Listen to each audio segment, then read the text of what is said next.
दोस्तों बात है साल 1987 की, जब राजस्थान के सीकर डिस्ट्रिक्ट में बसे देवराला गांव से आई ये खबर ने पूरे देश में हंगामा मचा दिया। हम बात कर रहे हैं रूप कंवर केस की, जो हमारे देश का लास्ट रिपोर्टेड सती केस था। दरअसल जनवरी 1987 में रूप कंवर की शादी माल सिंह से हुई और शादी के कुछ 8 महीनों बाद माल सिंह की डेथ हो गई। पति के अंतिम संस्कार के दिन रूप कंवर दुल्हन की तरह सजकर सती होने के लिए तैयार थी। रूप के सती होने की खबर गांव में आग की तरह फैलने लगी और देखते ही देखते हजारों लोगों की भीड़ वहां जमा हो गई। हजारों की भीड़ के बीच मात्र 18 साल की रूप कंवर अपने पति की डेथ बॉडी के साथ जला दी गई और वहां पर मौजूद लोगों में से किसी ने भी इसे रोकने की कोशिश तक नहीं की। कुछ न्यूज रिपोर्ट्स के मुताबिक गांव वालों का कहना था कि सती होना रूप का निजी फैसला था, पर आज इस भयानक हादसे के 36 साल बाद इस बात की पुष्टि करना नामुमकिन सा हो गया है। दरअसल बात यहीं पर खत्म नहीं हुई और इस इंसिडेंट को ग्लोरीफाई करते हुए फ्यूनरल साइट पर एक मेकशिफ्ट श्राइन का कंस्ट्रक्शन किया गया, जहां रूप के सती होने के कुछ दिनों बाद लगभग 2 लाख लोगों की भीड़ पूजा करने के लिए इकट्ठा हुई। सती की ये आग राजस्थान सरकार से होते हुए हाईकोर्ट तक पहुंची और कुछ खास नतीजा नहीं निकला, जिसके चलते उस समय के central home minister P Chidambaram ने इस इंसिडेंट और राज्य सरकार की भारी आलोचना की और आखिरकार सीएम हरिदेव जोशी को अपना इस्तीफा भी देना पड़ा। इस इंसिडेंट के बाद एक और चौंका देने वाली बात सामने आई कि देवराला गांव में ये सती का पहला नहीं बल्कि 3rd इंसिडेंट था। दोस्तों रूप कंवर के इंसिडेंट के बाद ही राजस्थान गवर्नमेंट ने सती प्रोहिबिशन एक्ट 1987 इनैक्ट किया। आपकी जानकारी के लिए बता दें कि 1947 से 1987 तक सती होने या अटेम्प्ट करने के 28 केसेस इंडिया में रिपोर्ट हुए। रूप कंवर इंसिडेंट को लास्ट सती केस माना जाता है। हालांकि इसके बाद भी कुछ 24 लड़कियों ने सती होने की कोशिश की, जिन्हें पुलिस आखिरी वक्त पर रोकने में कामयाब रही। लेकिन आश्चर्य की बात यह है कि आज 21वीं सदी में भी इसके निशान देखने को मिल जाते हैं। रिसेंटली मई 2023 में गुजरात की संगीता ने साबरमती नदी में कूदकर सुसाइड कर लिया। सुसाइड नोट में वजह बताई अपने इन-लॉज की तरफ से सती होने के लिए प्रेशराइज करना। दोस्तों आज की इस वीडियो में हम यही जानेंगे कि क्या है ये सती प्रथा, इसकी शुरुआत कहां से हुई और इसको किस तरह इंडिया से अबॉलिश किया गया। तो चलिए बिना देर किए शुरू करते हैं। ऑरिजिन ऑफ सती। दोस्तों सती वर्ड संस्कृत भाषा के सत्य वर्ड से निकला है, जिसका मतलब लॉयल और ट्रूथफुल वाइफ है और इसका टेक्निकल नाम सहगमना या सहमरना भी है। अब बात करें दुनिया के पहले सती इंसिडेंट की, तो हमें मानव लोक से देवलोक तक का सफर तय करना पड़ता है। दरअसल सती गॉडेस उमा को कहा जाता है, जो भगवान शिव की फर्स्ट वाइफ थी और काफी लोगों की मान्यता है कि सती प्रथा का ओरिजिन भी यहीं से हुआ। माना जाता है कि माता उमा के पिता प्रजापति दक्ष ने जब उनके पति भगवान शिव को काफी ज्यादा अपमानित किया, तो माता उमा ने अपनी यौगिक पावर से फायर क्रिएट कर खुद को आग के हवाले कर दिया। हालांकि काफी हिस्टोरियंस इसे सती प्रथा का ओरिजिन नहीं मानते, क्योंकि सती प्रथा के अनुसार कोई भी महिला सती तभी होती है जब उसके पति की मृत्यु हो चुकी हो। दोस्तों बात करें सती प्रथा के रिलीजियस सैंक्शंस की, तो ओल्डेस्ट वेद यानी कि ऋग्वेद में सती प्रथा का कहीं भी कोई मेंशन नहीं किया गया है। वहीं दूसरी तरफ ऋग्वेद में मेंशन एक श्लोक ड्रुमा नारीर विधवा सुपत्नी रांजनेन सर्पिशासा विशंतो अनश्रवो नमीवः सुरत्ना आरोहंत जनयो योनिमग्रहे एक्सपर्ट्स के बीच चर्चा का कारण बना हुआ है। इस श्लोक के मुताबिक विधवा यानी विडो को अपने जीवन में आगे बढ़ने के लिए कहा गया है। दरअसल इस श्लोक के लास्ट वर्ड अग्रे को मिडीवल पीरियड में कुछ पुजारियों द्वारा अग्नि यानी फायर का इंटरप्रिटेशन दिया गया और इससे सती प्रथा को एक वैदिक प्रथा दिखाने में इस्तेमाल किया और इस मिस इंटरप्रिटेशन का खुलासा मैक्स म्यूलर द्वारा किया गया था। इसी तरह से अथर्ववेद के 18.3.1 के श्लोक में चूजिंग हर हस्बैंड वर्ड का मीनिंग कुछ स्कॉलर्स ने सती प्रथा से जोड़ा है। हालांकि इसका सती प्रथा से किसी भी तरह का डायरेक्ट कनेक्शन नहीं पाया गया है। अब बात करें वेदास के बाद हमारे हिंदू धर्म की सबसे ज्यादा इन्फ्लुएंस करने वाले रिलीजियस टेक्स्ट की, तो उसमें मनुस्मृति, यज्ञवल्क्य स्मृति शामिल है, जिनमें से किसी में सती प्रथा का उल्लेख नहीं पाया जाता। दोस्तों सती प्रथा का प्रमाण हमें रामायण में भी देखने को नहीं मिलता है। हिस्टोरियन रामशरण शर्मा के मुताबिक रामायण में भगवान राम के वनवास के दौरान उनके पिता राजा दशरथ की मृत्यु हुई और रामायण के आखिरी युद्ध में रावण की भी मृत्यु हुई, पर ना तो भगवान राम की माता कौशल्या ने सती प्रथा को अपनाया और न ही रावण की पटरानी मंदोदरी ने।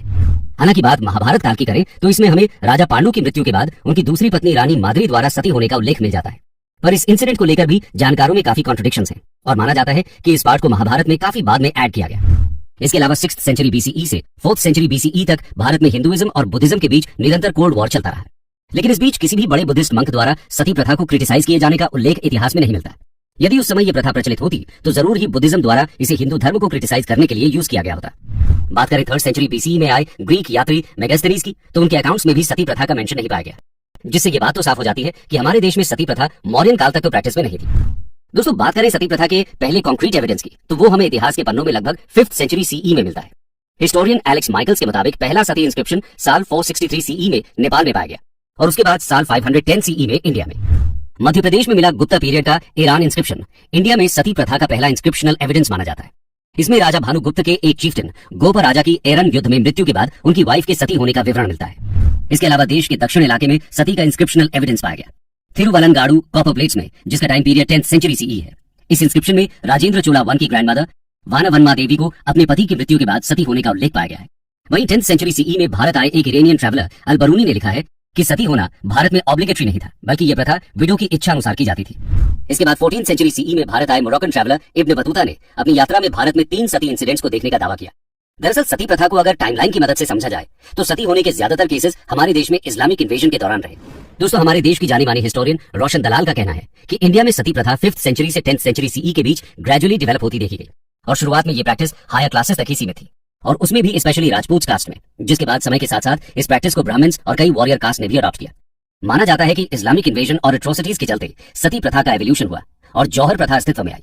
इस प्रथा में युद्ध क्षेत्र में पति की मृत्यु के बाद इस्लामिक एट्रोसिटीज और मास रेप से बचने के लिए विडोज अपने आप को एक साथ आग के हवाले कर दिया करती थी। इसका सबसे पहला प्रमाण साल 711 सीई में मिलता है, जब मोहम्मद बिन कासिम के द्वारा भारत पर पहला इस्लामिक अटैक हुआ और सिंध के राजा दाहिर की अरोर युद्ध में मृत्यु हुई। राजा दाहिर की पत्नी रानी बाई ने कासिम की सेना के साथ कुछ महीनों तक संघर्ष किया, लेकिन अपनी हार देखते हुए उन्होंने राजघराने की बाकी महिलाओं के साथ भारत का पहला जौहर किया। बहरहाल राजा दाहिर की सेकंड वाइफ और उनकी 2 डॉटर्स सूर्या देवी और प्रमिला देवी को कासिम द्वारा कैप्चर कर सेक्स स्लेव्स की तरह इस्तेमाल किया गया। दरअसल इसी इंसिडेंट के बाद हिंदू महिलाओं के द्वारा अपने गौरव और सम्मान की रक्षा के रूप में जौहर की यह आग देश के कई हिस्सों में जलाई गई।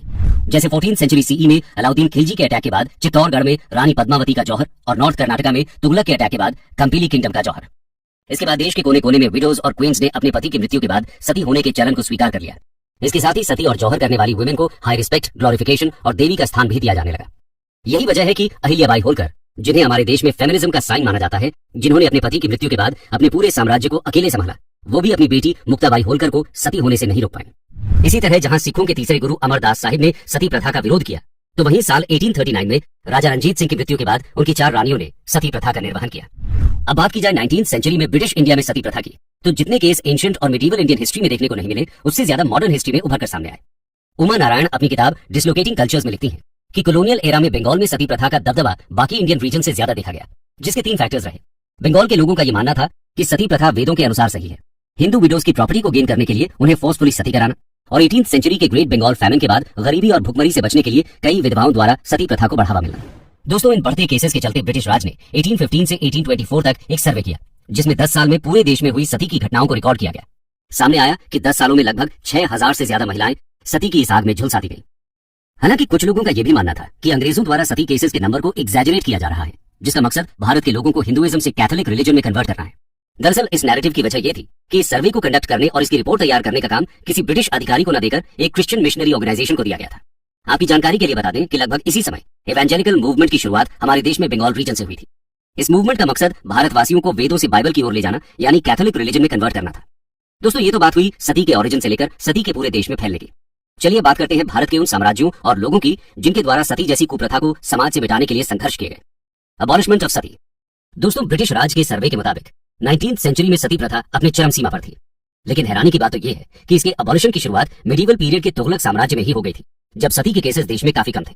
दरअसल मोहम्मद बिन तुगलक वो पहले मुस्लिम शासक बने जिन्होंने सती को भारत में बैन किया और सती होने के लिए विडो को लाइसेंस लेना मैंडेटरी किया। इसके बाद मुगल शासक हुमायूं और अकबर ने भी सती प्रथा को बैन किया और विलफुल सती को रोकने में असफल रहे। जॉन स्ट्रैटन हॉली अपनी किताब Sati the blessing and the curse the burning of wives in India में लिखते हैं कि मुगल एम्परर अकबर ने विडोज को विलफुली सती होने से रोकने के लिए गिफ्ट्स और लैंड्स भी ऑफर करने का प्रस्ताव रखा था। दोस्तों, मुगल एम्परर जहांगीर और औरंगजेब ने भी सती को बैन किया, पर उसे स्ट्रिक्टली एनफोर्स करने में नाकामयाब रहे। इसके अलावा महाराज शिवाजी राजे भी सती प्रथा के बड़े विरोधी माने जाते हैं, जिन्होंने अपने पिता की मृत्यु के बाद अपनी माता जीजाबाई को सती होने से रोका था। वहीं पोर्चुगीज गवर्नर अल्फोंसो डी अल्बुकर्की वो पहले यूरोपियन माने जाते हैं जिन्होंने 1515 में गोवा में सती प्रथा को अबॉलिश किया। हालांकि पूरे देश में सती प्रथा को अबॉलिश करने में सबसे बड़ा योगदान राजा राम मोहन रॉय का माना जाता है। दरअसल बात है 1811 की, जब राम मोहन के बड़े भाई जगमोहन रॉय की मृत्यु हो गई और उनकी पत्नी को सती बनाकर जबरन पति के साथ आग के हवाले कर दिया गया। इस दृश्य ने राम मोहन के दिलो दिमाग पर बहुत गहरी चोट की, जिसके बाद उन्होंने ठान लिया कि इस ईवल प्रैक्टिस को हमारे देश से मिटाना बेहद जरूरी है। उन्होंने समस्त हिंदू ग्रंथों का अध्ययन शुरू किया और पाया कि किसी भी हिंदू ग्रंथ में सती प्रथा का उल्लेख नहीं था। अध्ययन के बाद उन्होंने कैथोलिक मिशनरीज के साथ मिलकर भारत में लोगों को सती प्रथा के खिलाफ जागरूक करना शुरू किया। राजा राम मोहन रॉय और उनके साथी मिशनरीज ने गवर्नर विलियम बेंटिंग से सती अबॉलिश करने की गुहार लगाई। एट लास्ट 1829 में सती अबॉलिशन एक्ट पूरे देश में लागू किया गया, जिसके बाद सती प्रैक्टिस को हमारे देश में इलीगल घोषित कर दिया गया। कंक्लूजन। दोस्तों, सती प्रथा से रिलेटेड सारे पहलुओं को जांचने के बाद ये कहना गलत नहीं होगा कि सती प्रथा हमारे वेदों और धार्मिक ग्रंथों में तो नहीं मिलती है। अगर ये मिलती है तो मिलती है कुछ लोगों की दकियानूसी सोच में, जिनका मानना है कि एक स्त्री का आधार और अंत उसके पति के साथ ही है। आज हमारे समाज से ये कुप्रथा साफ हो गई है, पर आज भी हमारे समाज में दहेज, पर्दा सिस्टम और बाल विवाह जैसे कई प्रथाएं एग्जिस्ट करती हैं। जिनका आधार सिर्फ हमारी छोटी सोच है, न कि हमारे ग्रंथ। इस बारे में आपके क्या विचार हैं, हमारे साथ कमेंट सेक्शन में जरूर शेयर करें। दोस्तों, अंत में यूपीएससी मेंस के रेलेवेंस को देखते हुए हम आपके लिए क्वेश्चन छोड़े जा रहे हैं, जिसे आप इस वीडियो के कमेंट सेक्शन में आंसर कर सकते हैं।